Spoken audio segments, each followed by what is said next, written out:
Kaoru Nishimi hates the blinding morning sun, the noisy crowd of empty-headed students, and the steep slope he now has to climb every day to get to school. The teacher introduces him to the class, announcing that Kaoru was the top student at his previous school and suggesting that others follow his example. The reaction is predictable: cold stares and tense silence. The only one who spoke to him was Masahiro Miyagawa, a quiet boy in glasses. He warns Kaoru about one of the students sitting behind him, Sentaro Kawabuchi. Rumor has it even the teachers don't mess with that troublemaker. Kaoru tenses up, and before long, his nerves trigger yet another bout of nausea. Class president Ritsuko Muke gives the new student a quick tour around the school. One look at the kind, friendly girl, and Kaoru's nausea disappears instantly. Moving from school to school since childhood had been pure torment for him. The slightest stress would knock him out of balance. The only place he could catch his breath was the school rooftop. As Kaoru climbs to the rooftop of his new school, he notices a strange figure lying on some chairs, covered with a sheet. Curiosity gets the better of him, and he lifts the fabric. Beneath it lies a boy who opens his eyes, gently takes Kaoru's hand, and with a strange look says, "You finally came for me." A second later, he snaps out of it and accuses Kaoru of locking him up and stealing the key. At that moment, a group of boys arrives with the key. Kaoru tries to ask them to give it to him, but only gets shoved aside. The stranger asks, "Do you really need that key so badly?" and receiving a firm nod, chases after the boys.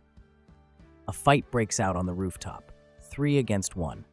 After some time, Kaoru finds the stranger exhausted, but triumphantly holding up the key. However, he has no intention of handing it over for free. He demands 100,000. Back in class, Kaoru is shocked to discover that the boy from the rooftop is none other than Sentaro Kawabuchi. Sentaro recognizes him too, and when it turns out that Kaoru comes from a wealthy family, Sentaro immediately moves to sit closer. Kaoru feels sick again.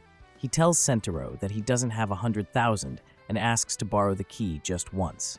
Without waiting for an answer, he grabs the key and runs. Sentaro, intrigued, chases after him. It starts raining on the rooftop. Kaoru wants to be alone, but persistent Sentaro follows him. Suddenly, Sentaro throws away his umbrella, standing in the pouring rain, and invites Kaoru to do the same. At first, Kaoru refuses, but eventually Sentaro snatches his umbrella, and they both stand together in the downpour. Soaked to the bone, they return to the classroom.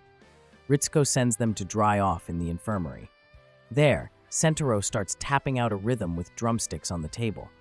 Kaoru immediately recognizes a jazz melody, though he's only ever played classical music his entire life. The next day, Ritsuko remarks that while everyone at school is afraid of Sentaro, Kaoru seems completely at ease around him. She's sure they'll become friends. She invites Kaoru to her father's record shop, where he can find classical vinyl.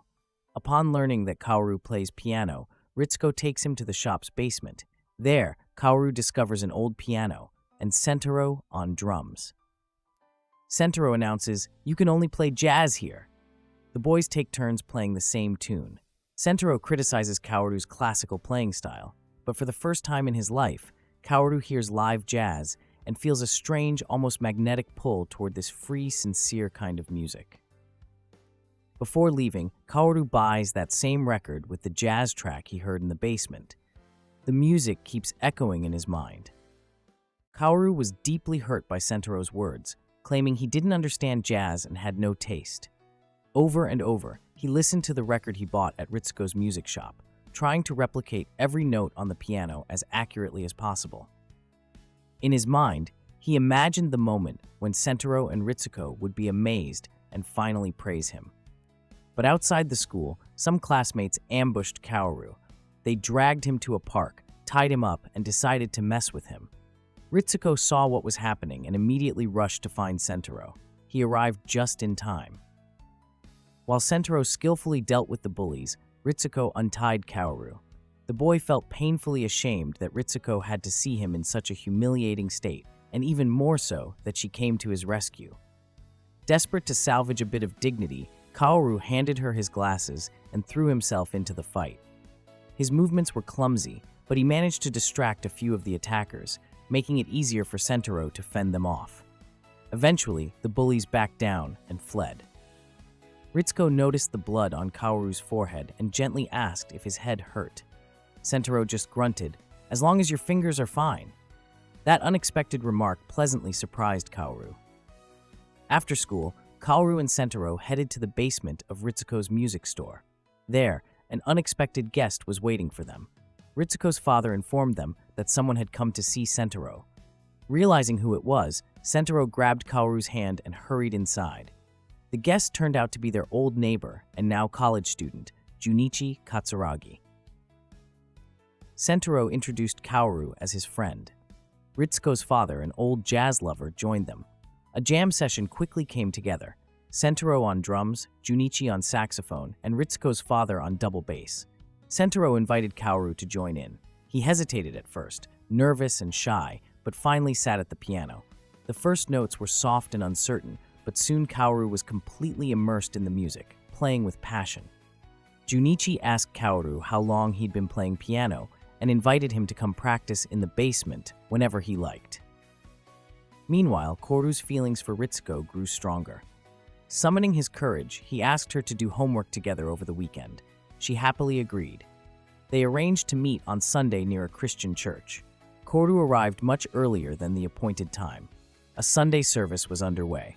Through a half-open window, he happened to spot Ritsuko, standing beside Sentaro. When Ritsuko finally came out, Kaoru was quietly crushed to see she wasn't alone. He had hoped it would be a date.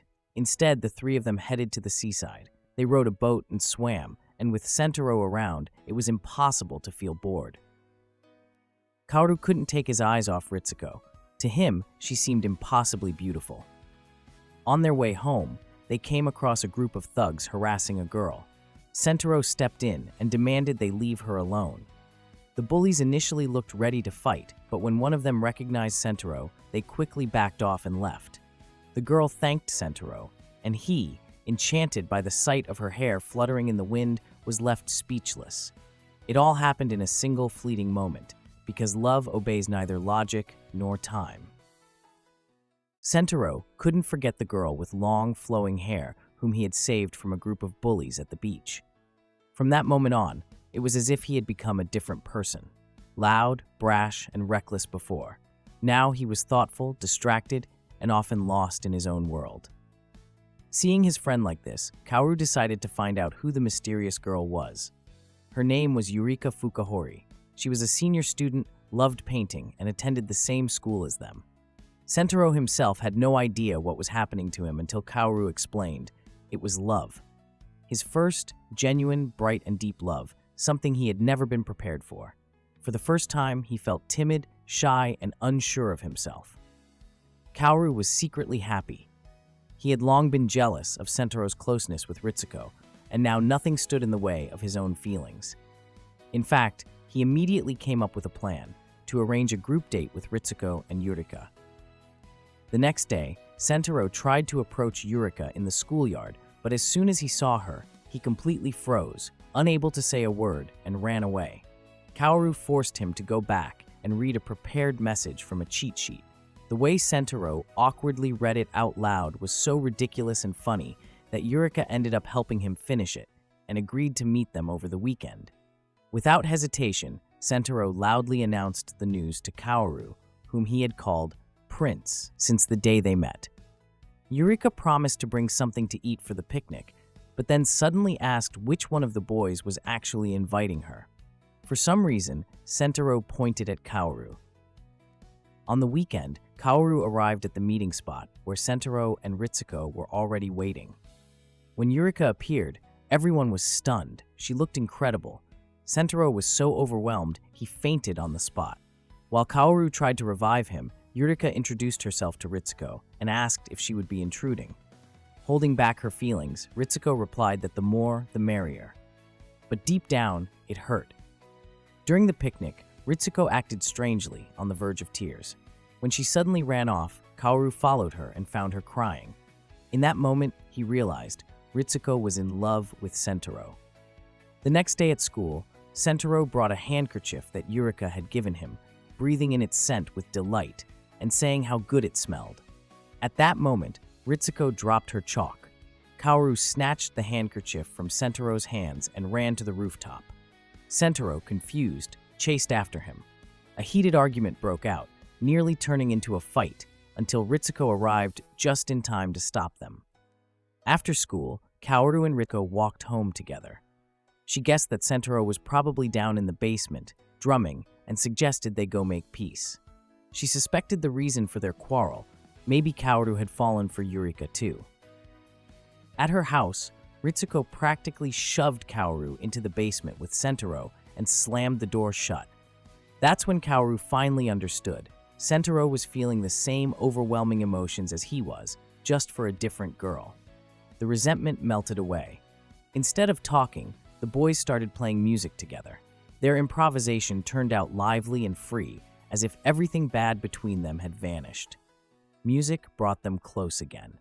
The next day at school, Kaoru walked in on Sentorou and Eureka alone in the art room. Sentorou was posing, shirtless, while Eureka sketched him. Kaoru once again felt a pang of sadness for Ritsuko, who was probably thinking about Sentorou at that very moment. Determined, Kaoru decided to play a special song for Ritsuko and confess his feelings. He could have used a little more practice, but he felt this was the right moment. He played a beautiful, heartfelt melody. Ritsuko listened and then said she knew he was probably rehearsing to perform it for Eureka. But Kaoru denied it. He confessed that it wasn't like that at all. In truth, he loved her, Ritsuko, and he wanted her to know it, because she had shown him just how powerful feelings could be. Kaoru and Sentorou came to Ritsuko's house. She opened the door, but upon seeing them, immediately blushed and ran away. Kaoru realized it was because of that kiss. Later, at a confectionery shop, Ritsuko accidentally ran into Eureka. They started chatting, and Ritsuko invited her to come over and listen to the guys rehearse. Then, making an excuse, she left. Kaoru ran out of the basement after her, but Ritsuko locked herself in her room. To calm down, Kaoru went outside. There, he met Senorou's little sister, who was playing alone. He offered to join her, and they played with a tin can telephone. The girl pretended to call a children's clinic, complaining about a boy who kept picking on her. Smiling, Kaoru said that maybe that boy was just in love with her, just like he had made his favorite girl cry. Their conversation was overheard by Ritsuko. She came over and confessed she couldn't stay mad at Kaoru, but she loved someone else. At that moment, Sentorou appeared in the doorway. He caught a fragment of the conversation, but didn't understand who they were talking about.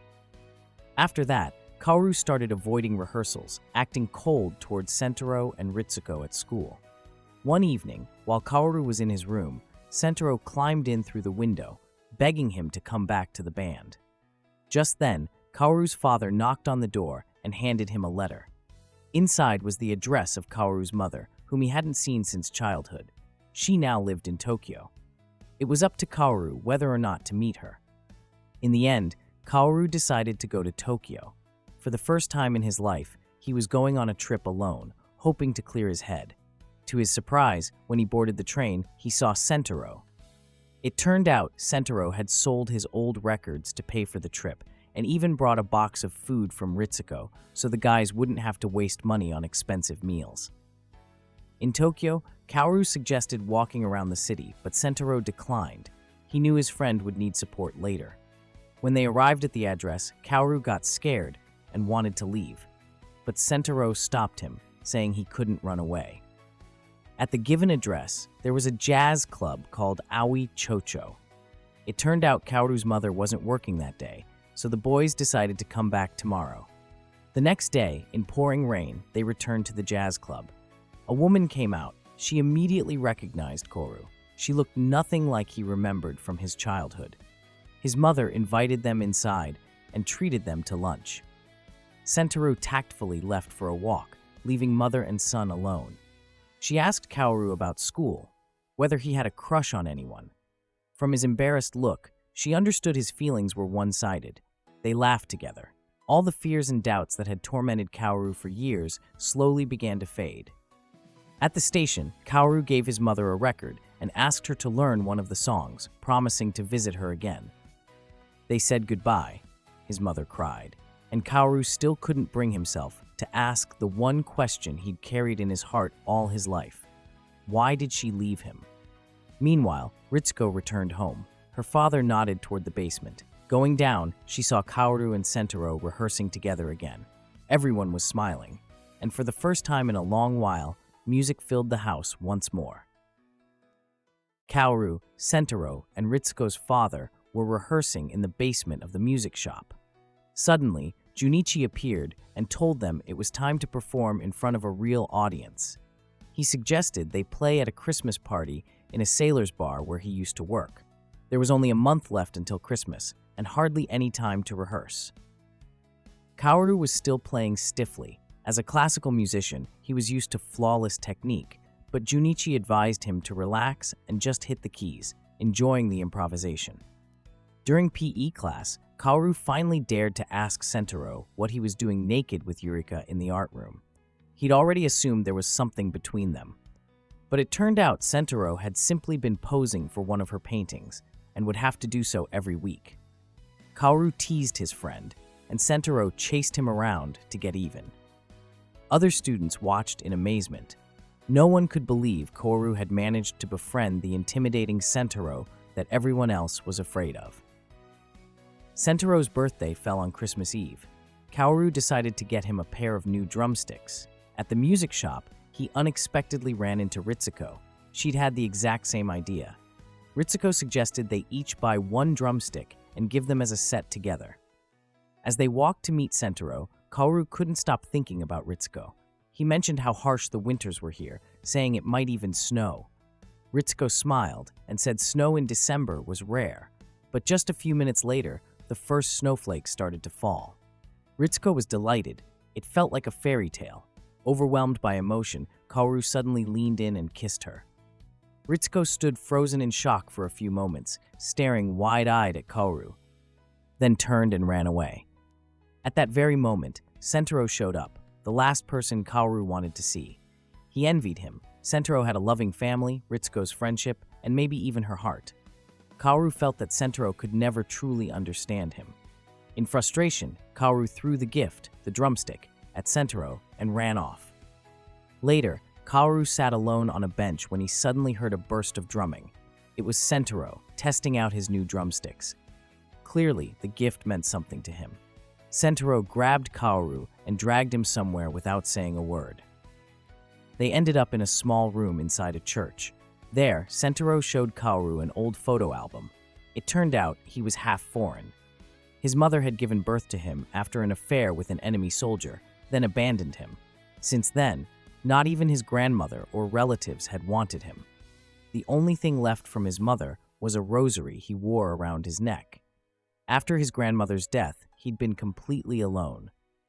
Ashamed of his earlier outburst, Kaoru apologized and began to cry. Sentaro sat down at the church organ and played a sad melody. Kaoru joined him. The music brought them back together. From that day on, they practiced every single day. And finally, the day of the concert arrived. Yurika came to watch, invited by Ritsuko. Because of Yurika's presence, Sentaro was visibly nervous, and it showed in his playing. To snap him out of it, Kaoru suddenly started pounding out bold chords on the piano. The room came to life. The crowd loved it. But then a drunk sailor began shouting that it wasn't real jazz. Sentaro almost started a fight, but Kaoru stopped him in time. Then Junichi approached Kaoru, saying they shouldn't end the evening on such a sour note. He asked Kaoru to accompany him for a famous song. The moment Junichi started singing, the whole room fell silent.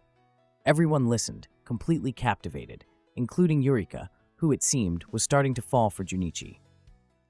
Over the weekend, Kaoru had a serious falling out with Sentaro. He called his friend a traitor and, refusing to listen to any explanations, just walked away. Now, he was heading to school in a terrible mood. His legs felt heavy, and everything around him reminded him of that dreadful first day at his new school. The girls in their class noticed that Kaoru and Ritsuko were always together and rarely apart. They started asking if the two of them were a couple. Ritsuko shyly replied that they weren't, but her friends didn't believe her. That's when Kaoru stepped in and firmly said they were just friends. Yet only a few minutes later, he began to wonder whether it was the right thing to say. Meanwhile, the girls were shocked. It was the first time the gloomy, quiet Kaoru had spoken to them.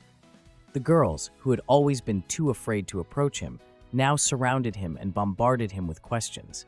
To Kaoru's surprise, he actually enjoyed the attention. After school, Sentaro waited for Kaoru by the school gates, hoping to finally explain why he had decided to support his new friend and play with his band at the upcoming festival. But Kaoru didn't even give him a chance to speak. While passing a record store with Ritsuko, Sentaro spotted Yurika inside, browsing through vinyl records. He invited her to the basement to play her favorite song. On the stairs, Sentaro thought it was the perfect moment for a kiss. But right at that instant, someone coughed inside the basement. It turned out that Ritsuko's father hadn't had time to warn them that Junichi was temporarily staying there. The night before, he had picked him up drunk from a local bar. Yurika burst out of the basement in tears. A moment later, Junichi appeared and, smirking, tossed out, "Your girl forgot her record." Sentaro snapped and punched him. He was furious at Junichi for his weakness and for hurting the people who cared about him. Meanwhile, Kaoru and Ritsuko had been made members of the school festival's organizing committee. They barely had a moment to spare with so much work to do.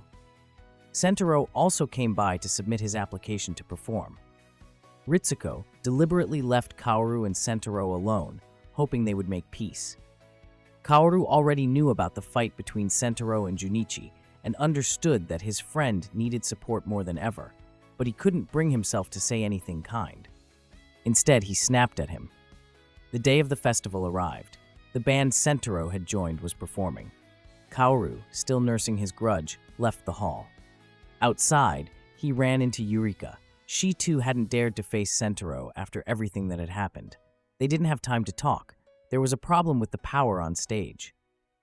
Kaoru rushed backstage to help and happened to overhear a conversation between Sentaro and one of the rock band members. The guy asked why Sentaro was even doing this. Sentaro explained that at first, he didn't want to take part, but when he learned that Matsuoka was doing it to help his poor family, he just couldn't say no. Who better than him knew what it was like to struggle for your loved ones?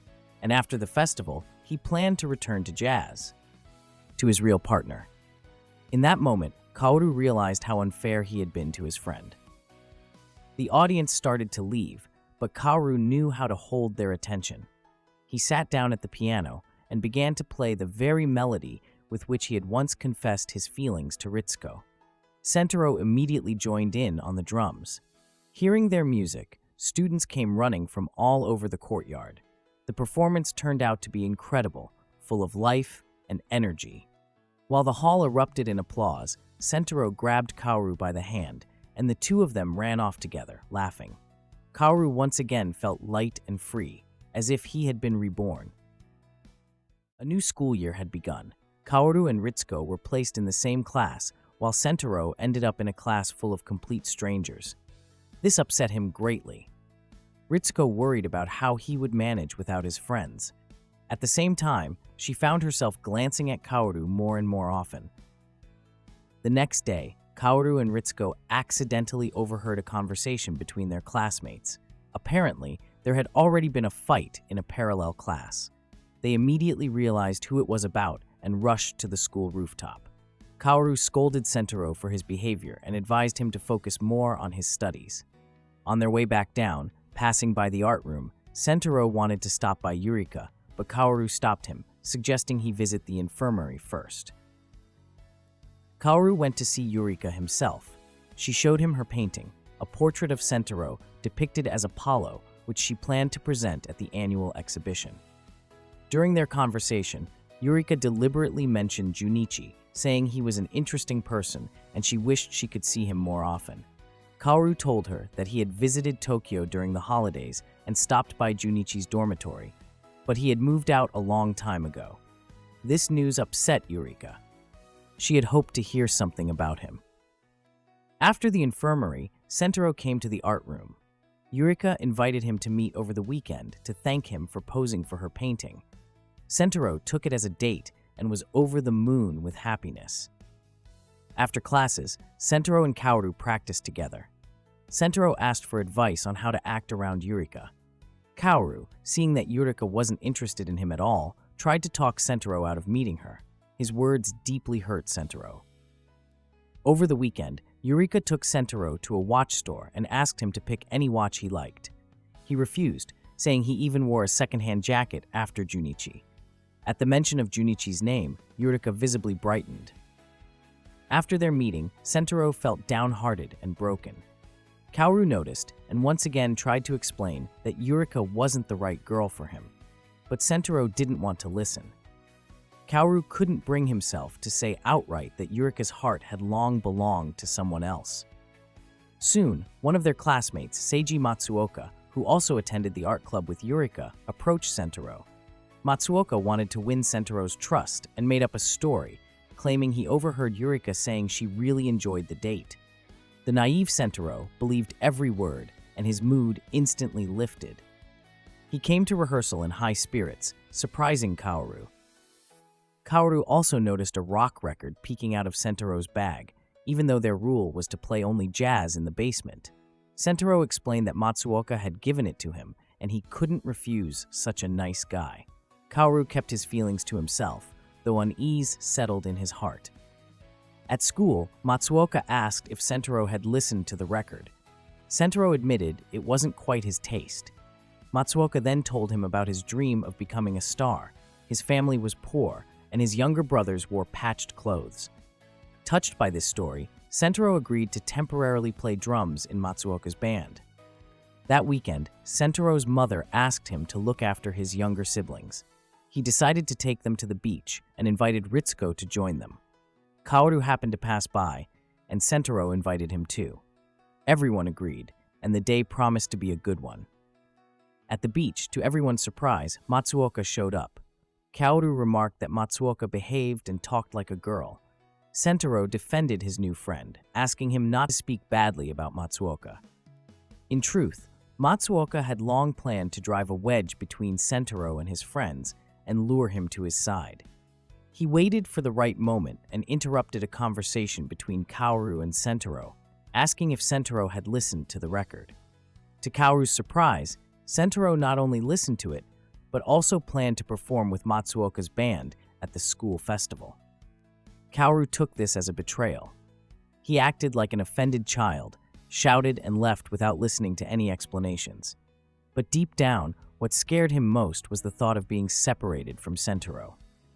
After their spectacular performance at the school festival, Kaoru and Sentaro became the most popular guys in school. The girls wouldn't leave them alone. To escape the sudden attention, they once again ran away, taking Ritsuko with them. After school, Kaoru and Sentaro went down to their music basement. At first, Sentaro was afraid to go in, worried he might run into Junichi, with whom he'd recently had a serious falling out. Ritsuko's father told them that Junichi had already found a cheap place to live and moved out. It turned out that Junichi had gotten into a bad fight with his parents. First, he enrolled in university without their approval, and now, after dropping out, they told him he was no longer welcome at home. That's why he was so depressed and lost. On the way home from school, Yurika happened to run into Junichi. She called out to him, but he acted as if he didn't see her. Yurika still couldn't forget that kiss in the basement.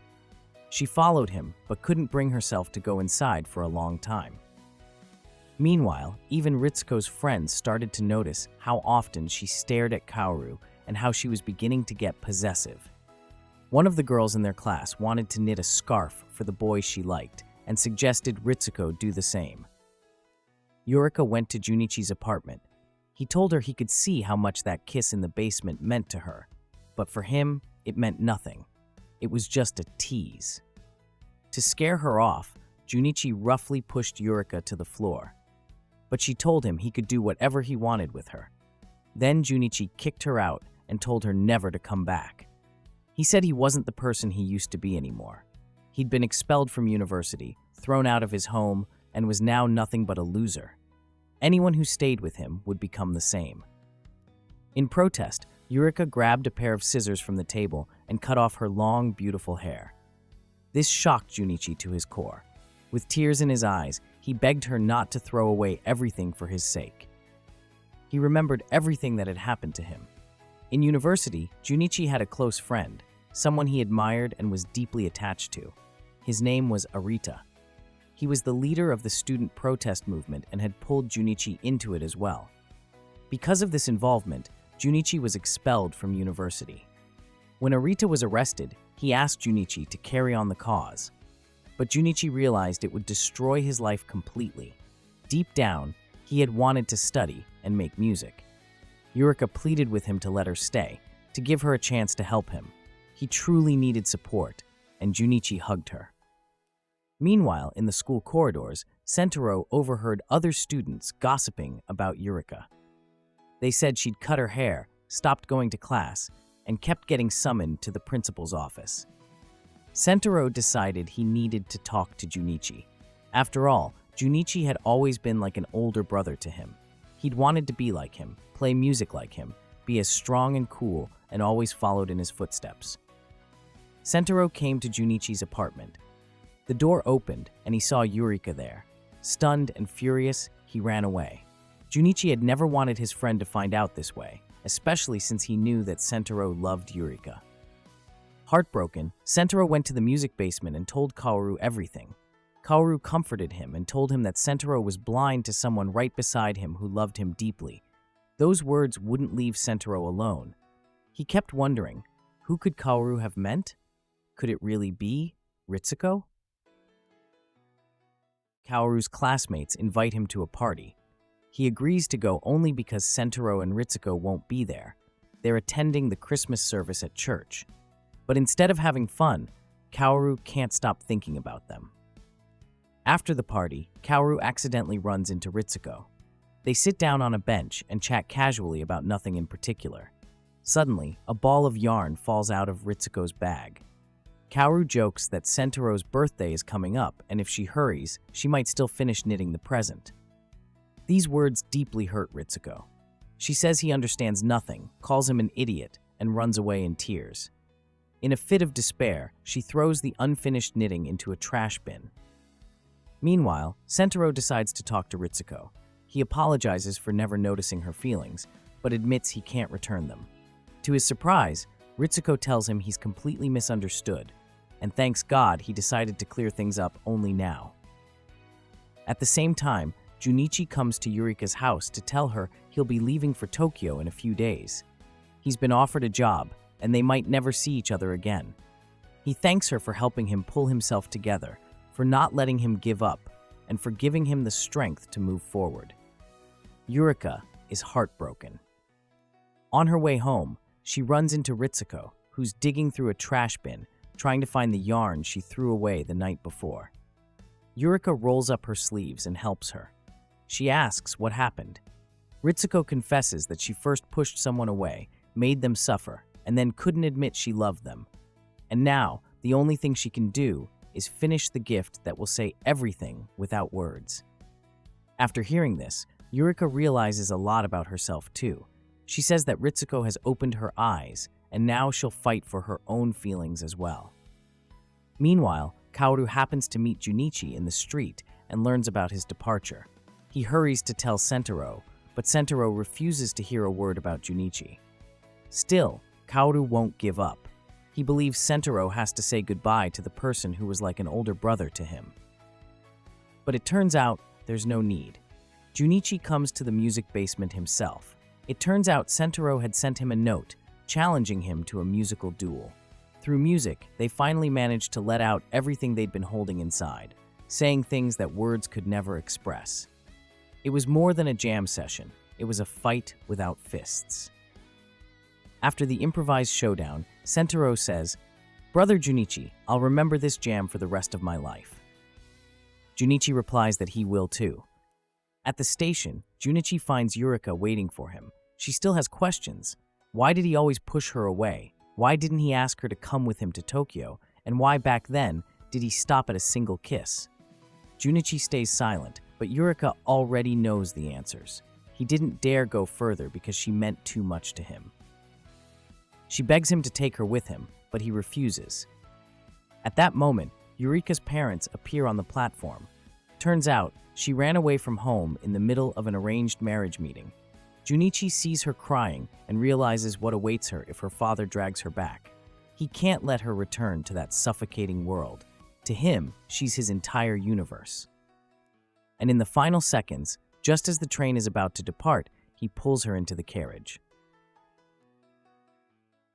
Kaoru goes down to the music room in the basement.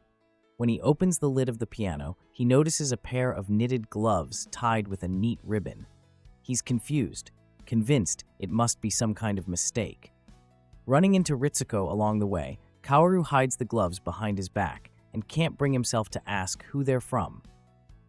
At school, Kaoru hears that Eureka has run away from town.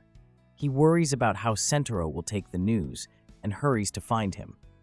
He finally spots his friend standing at the school art exhibit, gazing thoughtfully at a painting Eureka had done of him. The artwork had won a prize from the governor, but because of the scandal surrounding Eureka, the school plans to take it down. On their way home from school, Kaoru carefully asks Sentaro if he's received any knitted gifts recently. Sentaro only shows him a knitted bracelet from one of his admirers. Kaoru immediately feels better. He starts a snowball fight with Sentaro. His hands stay warm inside the gloves, and the cold no longer bothers him. As they walk, Kaoru catches a glimpse of Ritsuko, and trying to hide his happiness, casually mentions how warm his new gloves are. Soon, the school will once again assign students to new classes. If Sentaro doesn't pass his exams, he won't be promoted. Kaoru decides to help him study, but it turns out to be a real challenge. Sentaro has no patience for academics. In the bathroom, Ritsuko apologizes to Kaoru for not giving him the gloves sooner. After all, spring is just around the corner. Kaoru tells her the gloves are so precious to him that he's willing to wear them even in summer. But one question still troubles him. Why did she give them to him and not to Sentaro? After all, she once said she'd loved Sentaro her whole life. Ritsuko remains silent and quietly leaves, leaving Kaoru alone with his thoughts. He's disheartened and heads home. Kaoru falls ill and stops coming to school and rehearsals. When Sentaro finds out, he decides to visit his friend and takes Ritsuko with him. But when they reach Kaoru's house, Sentaro hands Ritsuko a bag of treats, asks her to give Kaoru his regards, and leaves. Kaoru had been watching them from his window. When only Ritsuko comes into his room, he's surprised and asks why Sentaro didn't come. Then, overcome by emotion, he starts saying that Sentaro is better looking, stronger, and that she'd be happier with him. Ritsuko gets upset. She can't understand why he keeps saying these things. She feels like Kaoru is doubting his own feelings. Hurt, she leaves. Despite his fever, Kaoru runs after her barefoot into the street. Summoning the last of his strength, he catches up to her, just to say the most important thing, that he loves her more than anything in the world. He leans in to kiss her, but collapses from the high fever. When Kaoru recovers, he, Sentaro, and Ritsuko gather again in the music basement. Ritsuko brings them the latest issue of the school newspaper. Their classmate Matsuoka is still chasing his dream of becoming a star and isn't giving up. Now, he's issued a new challenge to Kaoru and Sentaro to face off against his band in a music showdown at the school fair. The friends have no choice but to accept. They start picking songs and plan to rehearse every day. A musical battle awaits them. Sentaro's father returns home after many years spent away from his family. The children still remember his drunken rages, and even Sentaro doesn't believe that he has truly quit drinking and changed. Not wanting to face him, Sentaro decides to run away from home. But outside, Kaoru is already waiting for him, determined not to let his friend make another mistake. Sentaro roughly pushes him away, but Kaoru knocks him to the ground. The noise draws the attention of Ritsuko's father and Sentaro's brothers. The escape fails. Ritsuko tends to Kaoru's wounds. He lies to her, saying that he and Sentaro fought over the festival. Meanwhile, Kaoru and Sentaro throw themselves into rehearsals and ask Ritsuko's father to let them perform at the celebration. They also persuade Ritsuko to sing with them. She's afraid, but seeing how much her friends believe in her, she agrees. At first, she sings shyly, but with each rehearsal, she grows more confident. The night before the performance, the boys say their goodbyes and Kaoru heads home. After he leaves, Sentaro realizes that Kaoru forgot his sheet music. He jumps on his motorcycle and races after him along the dark road. Suddenly, a car comes from the opposite direction, and Sentaro doesn't have time to brake. Kaoru knows nothing about what happened. He waits for his friend in the schoolyard, wondering why he's so late. Suddenly, a tearful Ritsuko runs up to him and tells him about the accident. Kaoru rushes to the hospital, where he finds Sentaro's family. His mother says the doctors told them to prepare for the worst. But soon it turns out that Sentaro himself only suffered a few scratches. It was his younger sister, who had been riding with him, who was seriously injured. Kaoru finds Sentaro on the hospital rooftop, wrapped in a bedsheet, just like on the day they first met. Sentaro blames himself for what happened. Kaoru can't hold back his tears. He hugs his friend and tells him that this way, no one will see their tears. He urges him to cry it out because Sentaro has been holding everything inside for too long. When Kaoru wakes up later, Sentaro is gone. His sister regains consciousness, and hanging on the door of her hospital room are the prayer beads Sentaro always wore, the ones he believed kept the world from turning against him. Kaoru thinks Sentaro just stepped away for a while, but he's disappeared without a trace. Ritsuko is afraid she'll never see Sentaro again. Kaoru tries to comfort her, saying that Sentaro will show up someday when no one's expecting him anymore. But deep down, Kaoru knows Sentaro will never come back. Kaoru hears some noise coming from the school rooftop. It turns out the school administration finally gave in and opened the rooftop for everyone. But without Sentaro, school feels unbearably lonely and empty for Kaoru. Every day, he catches himself wondering where his friend might be and whether he's even still alive. Ritsuko, too, is struggling with Sentaro's disappearance. She's grown distant from Kaoru, and they hardly see each other anymore. A friend notices how much Ritsuko is suffering and urges her to take the first step, practically pushing her to reach out to Kaoru. Ritsuko invites Kaoru to come back to their music room in the basement, but he refuses, saying he needs to prepare for exams. So Ritsuko suggests they study together. That evening at Ritsuko's house, the conversation turns to Sentaro once again. Kaoru leans in to kiss Ritsuko. She doesn't resist, but when he whispers in her ear that he's glad Sentaro is gone, because now they can be together, Ritsuko explodes in anger. She pushes Kaoru away, telling him he has no right to say such a thing, not even as a joke. Before leaving, Kaoru apologizes for what he said and admits that he's leaving to study in Tokyo. He walks out, leaving Ritsuko sobbing alone. At graduation, Kaoru walks up the steep hill to school one last time. Before leaving town, he stops by Ritsuko's house to say goodbye to her father, who tells him that Ritsuko has been accepted to a local university. But Ritsuko refuses to come down and see him. So Kaoru steps out into the street and shouts everything he's wanted to tell her for so long. How he came to the music room just to see her smile, how her laughter carried him through the darkest moments, and how she made him feel things he'd never known before. Kaoru boards the train to Tokyo. The only one to come see him off is Ritsuko's father. She never shows.